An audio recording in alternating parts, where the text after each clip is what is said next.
Assalamualaikum warahmatullahi wabarakatuh.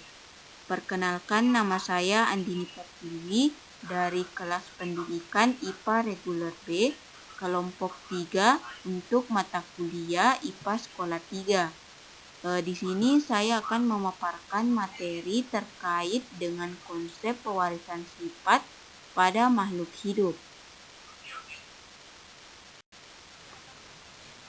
Kompetensi dasar pada materi ini yaitu pada 3.3 menerapkan konsep pewarisan sifat dalam pemuliaan dan kelangsungan makhluk hidup. 4.3 yaitu menyajikan hasil penelusuran informasi dari berbagai sumber terkait tentang tanaman dan hewan hasil pemuliaan.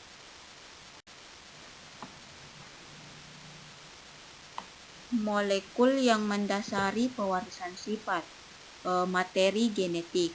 Materi genetik ini memiliki peranan penting dalam proses pewarisan sifat.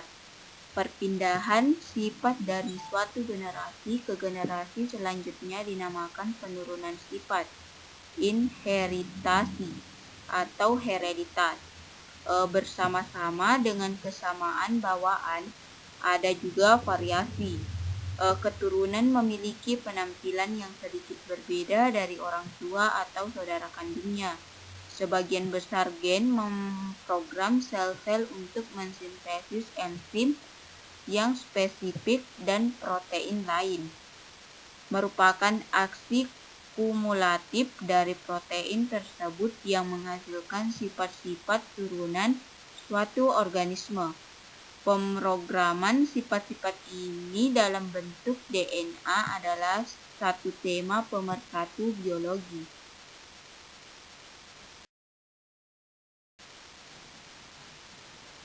Penurunan sifat-sifat herediter memiliki basis molekuler yaitu replikasi persis dari DNA dan menghasilkan salinan-salinan gen yang dapat diteruskan dari orang tua ke keturunannya. Pada hewan dan tumbuhan, pengiriman gen dari suatu generasi ke generasi selanjutnya ini dilakukan oleh sperma dan ovum, telur yang belum dibuahi. DNA dari suatu sel ekariotik dibagi lagi menjadi kromosom di dalam nukleus. Setiap spesies yang hidup mempunyai jumlah kromosom yang khas. Komponen materi genetik ada 4. Yang pertama yaitu gen, kedua kromosom, ketiga DNA, dan keempat yaitu RNA. Yang pertama yaitu gen.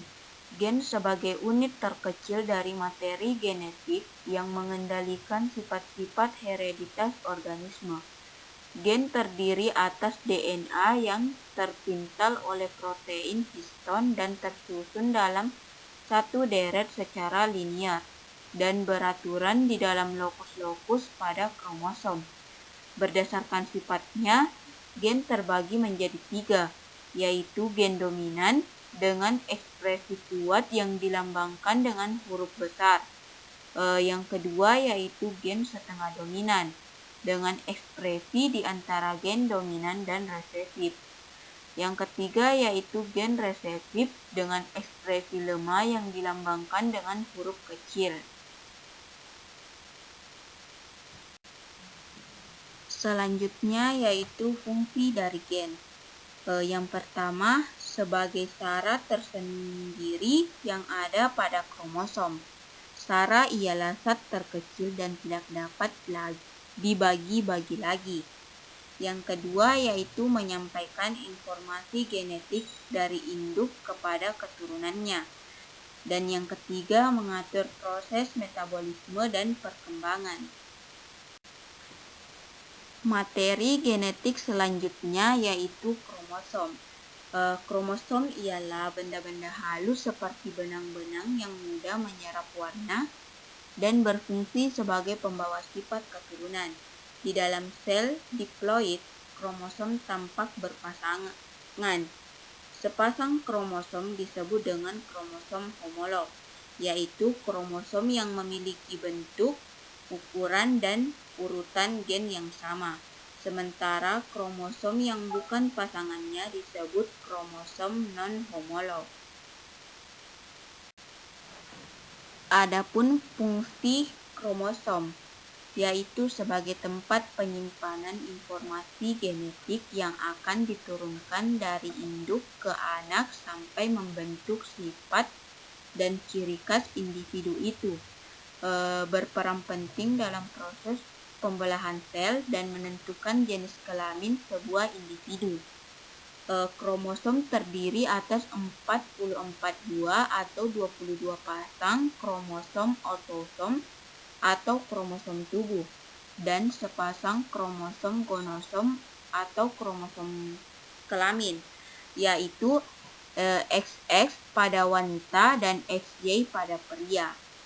Pada sel haploid seperti sel telur atau sel sperma, kromosom berjumlah 23 buah yang terdiri atas 22 autosom dan sebuah gonosom. Sel telur memiliki 22 autosom dan 1 X, sedangkan sperma memiliki 22 buah autosom dan 1 X atau 1 Y. Bagian kromosom diantaranya yang pertama yaitu sentromer, bagian pusat kromosom yang biasanya berbentuk bulat. Pada sentromer ada kinetokor yang mempunyai fungsi penting saat terjadinya pembelahan sel. Yang kedua yaitu kromatid, merupakan salah satu dari dua lengan hasil replikasi pada kromosom. Pada lengan kromosom ada kromonema, yakni pita yang berbentuk spiral. Selanjutnya yaitu telomer, adalah istilah yang dipakai untuk menunjukkan bagian ujung dari kromosom. Selanjutnya yaitu kromomer adalah struktur berbentuk manik-manik. Dan yang terakhir yaitu satelit, merupakan bagian kromosom yang berbentuk bulatan dan berada di ujung lengan kromatid.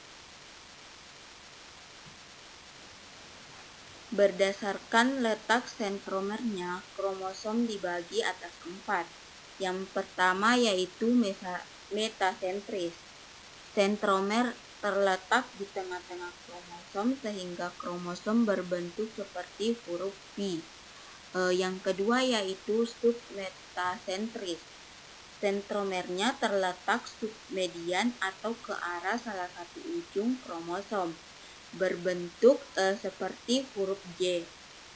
Yang ketiga yaitu akrosentris, di mana sentromer terletak pada subterminal atau di dekat ujung kromosom. Bentuk kromosom lurus seperti batang. Yang keempat yaitu telosentris. Sentromer terletak pada ujung kromosom.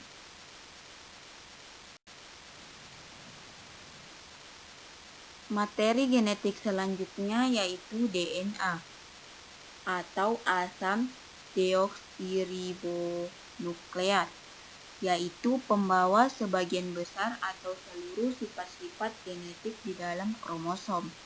DNA terdapat di dalam nukleus dan bersama senyawa protein membentuk nukleoprotein. DNA memiliki beberapa fungsi, diantaranya yaitu membawa informasi genetik, membentuk RNA, dan mengontrol aktivitas sel, baik secara langsung maupun tidak langsung. DNA juga memiliki peran penting dalam proses sintesis protein. Selanjutnya yaitu RNA, asam ribonukleat, merupakan seutas batang tunggal yang tersusun molekul gula ribosa, gugus fosfat, dan asam nitrogen. Pada RNA tidak terdapat basa nitrogen timin. Basa nitrogen timin ini pada RNA digantikan oleh basa nitrogen urasil. RNA ditemukan di nukleus dan di sitoplasma. Lebih banyak variasi dalam bentuk RNA daripada DNA. Perbedaan DNA dan RNA. Adapun perbedaan DNA dan RNA yang pertama yaitu DNA ada di dalam inti sel dan RNA di dalam inti sel, ribosom, dan sitoplasma.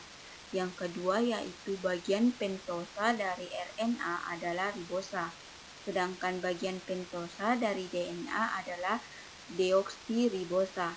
Yang ketiga yaitu bentuk molekul DNA adalah heliks ganda, sedangkan bentuk molekul RNA tidak heliks ganda. Yang keempat yaitu jumlah guanin dalam molekul RNA tidak harus identik dengan sitosin, sehingga jumlah adenin tidak harus identik dengan urasil. Selanjutnya yaitu RNA mengandung basa purin, guanin, adenin, dan sitosin seperti DNA, tetapi tidak ada timin. Sebaliknya, RNA mengandung urasil. Jadi, RNA basa pirimidin berbeda dengan basa pirimidin pada DNA. Selanjutnya, fungsi dari DNA dan RNA, di mana DNA berperan sebagai bahan genetik yang diturunkan ke generasi dan RNA adalah pembawa informasi di tubuh dalam produksi protein. Materi selanjutnya yaitu hukum pewarisan sifat. Gregor Johann Mendel merupakan seorang birawan berkebangsaan Austria yang berjasa dalam memperkenalkan ilmu pengetahuan tentang pewarisan sifat atau disebut dengan genetika. Hukum genetika diperkenalkan Mendel dikenal dengan hukum 1 dari penemuannya. Mendel dikukuhkan sebagai bapak genetika. Selama 8 tahun, Mendel melakukan penelitian persilangan pada tanaman erkis atau Pisum sativum, kacang kapri.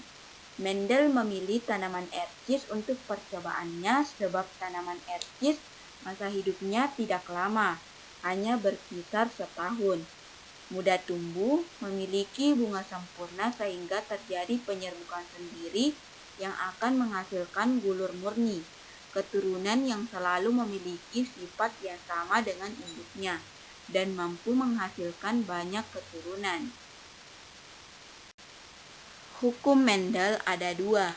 Yang pertama yaitu hukum Mendel 1, hukum segresi atau pemisahan alel pada gen pasangannya, di mana 2 gen akan berpisah menjadi 2 saat pembentukan gamet. Hukum ini berlaku pada persilangan monohibrid. Sedangkan hukum Mendel 2 yaitu hukum asortasi, penggabungan gen secara acak, yaitu gen yang sudah terpisah akan bergabung dengan gen-gen dari induk lainnya pada saat perkawinan yang terjadi secara acak. Hukum ini berlaku pada persilangan dihibrid. Hukum Mendel 1. Mendel menyilangkan erkis berbunga ungu dengan erkis berbunga putih. Ternyata seluruh keturunan pertama berbunga ungu. Namun ketika keturunan tersebut disilangkan dengan sesamanya, maka keturunan kedua memiliki perbandingan 3 berbunga ungu dan 1 berbunga putih. Adapun persilangannya dapat dilihat pada slide PPT.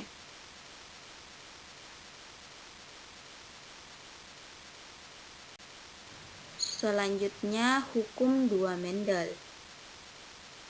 Mendel mengawinkan 2 kacang kapri yang memiliki 2 sifat berbeda. Salah satu kacang kapri berbiji bulat dan berwarna kuning, sedangkan pasangannya berbiji kusut dan berwarna hijau. Berdasarkan pengamatan yang telah dilakukan sebelumnya, Mendel menetapkan genotip untuk berbiji bulat dan berwarna kuning dengan genotip B besar, B besar, K besar, K besar atau dominan, dan kacang kapri berbiji kusut dan berwarna hijau dengan genotip B kecil, B kecil, K besar atau resesif. Selanjutnya, fungsi dari DNA dan RNA, di mana DNA berperan sebagai bahan genetik yang diturunkan ke generasi, dan RNA adalah pembawa informasi di tubuh dalam produksi protein.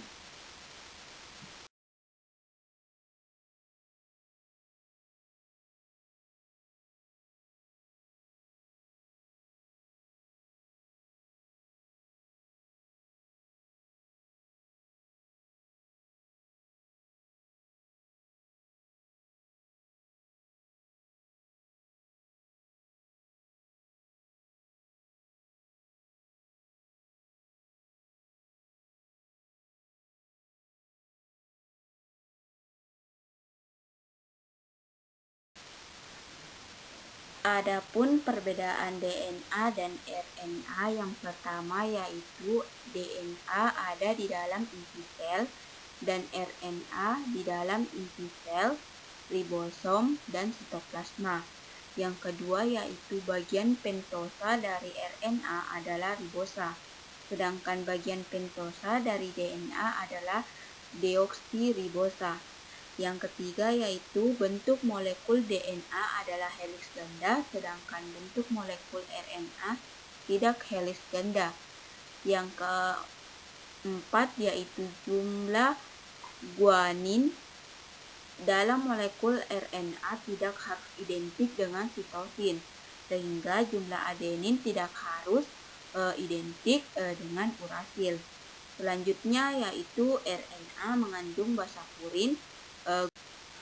Selanjutnya, pewarisan bentuk rambut. Bentuk rambut juga dikode oleh gen. Ada dua macam gen yang mengendalikan bentuk rambut, yaitu gen C dominan mengkode rambut keriting, dan gen S resesif mengkode rambut lurus. Dan orang yang memiliki rambut keriting memiliki fenotip C besar. Orang yang memiliki rambut berombak memiliki genotip C besar S kecil, dan yang memiliki rambut lurus memiliki genotip S kecil. Adapun bentuk pertumbuhan rambut pada dahi. Ada rambut yang tumbuh melingkar, biasanya tumbuh seperti huruf P dan dikontrol oleh gen W. Gen W ini bersifat dominan. Orang yang memiliki pertumbuhan rambut pada dahi memiliki gen W besar atau homozigot dominan, atau gen heterozigot dengan lambang W besar W kecil. Sedangkan orang yang tidak memiliki pertumbuhan rambut seperti dengan huruf P memiliki genotip homozigot resesif. Kelainan pewarisan sifat. Yang pertama yaitu tobalo, adalah kelainan yang berupa belang di sekujur tubuh manusia. Pewarisan tobalo adalah dominan autosomal. Ciri belang yang mereka miliki sama antara satu dan lainnya, yaitu di sekujur tubuh terutama kaki, badan, dan tangan penuh dengan bercak putih. Bercak ini sudah ada sejak mereka lahir. Selanjutnya yaitu albinisme. Albinisme ini adalah kelainan yang disebabkan ketidakmampuan tubuh membentuk pigmen melanin.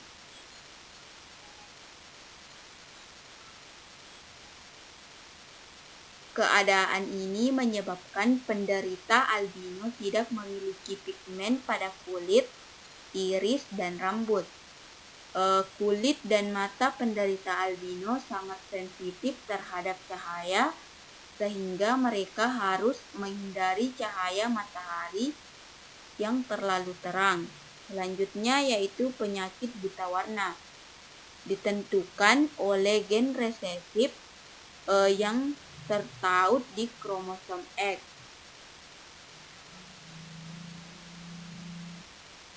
Selanjutnya yaitu hemofilia, adalah penyakit keturunan yang mengakibatkan darah seseorang sukar membeku. Penyakit ini bersifat genetika yang terjadi karena kromosom X yang diwariskan.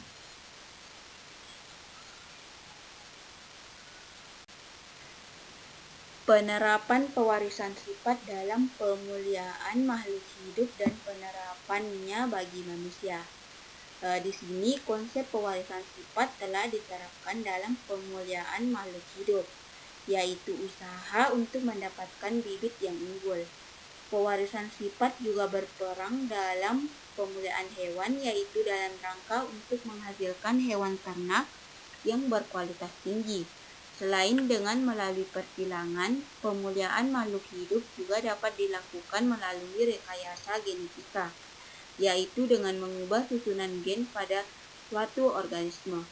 Pemuliaan tanaman, hewan atau ternak merupakan suatu usaha yang dapat kita lakukan untuk mendapatkan bibit tanaman atau hewan ternak yang lebih unggul sehingga dapat dinikmati hasilnya.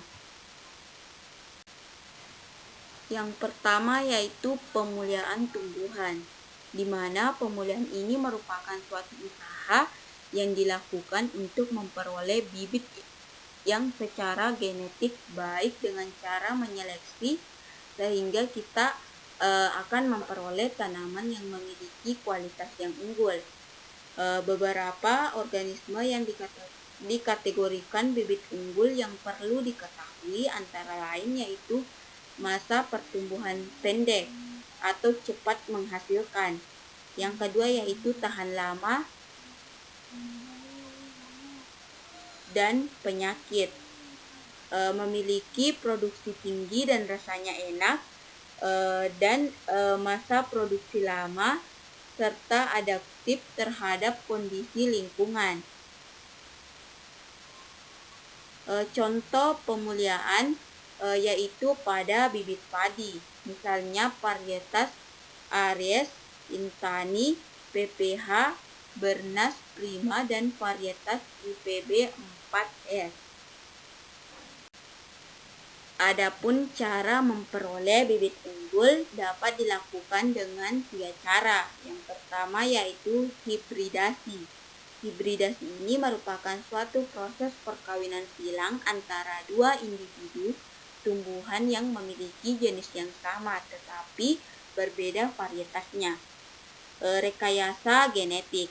Teknik ini dilakukan dengan cara memanipulasi materi genetik tanaman yang akan dibudidayakan. Cara ini dapat dilakukan dengan menambah gen tertentu sehingga diperoleh bibit yang jauh lebih baik atau unggul. Selanjutnya yaitu transgenik. Tanaman yang telah disisipi atau memiliki gen asing dari spesies tanaman yang berbeda atau makhluk hidup lainnya. Yang kedua yaitu pemuliaan hewan. Di sini pemuliaan hewan ialah suatu kegiatan dalam peternakan atau pemeliharaan hewan yang bertujuan untuk memperbaiki kualitas individu maupun populasi hewan yang bersangkutan untuk karakteristik yang diinginkan. Pemuliaan hewan secara tradisional dilakukan dengan hibridasi atau penyilangan. Di sini hibridasi kawin silang ialah proses perkawinan silang pada hewan yang dapat dilakukan dengan cara tradisional. yaitu dengan menyatukan hewan jantan dan betina pada suatu habitat atau kandang tertentu dan inseminasi buatan. Yang kedua yaitu radiasi. Teknik ini dapat kita lakukan yaitu dengan cara radiasi sinar radioaktif dan sinar X. Maka terjadi mutasi pada makhluk hidup tak terkecuali hewan. Sekian materi dari saya terkait dengan konsep pewarisan sifat pada makhluk hidup. Assalamualaikum warahmatullahi wabarakatuh.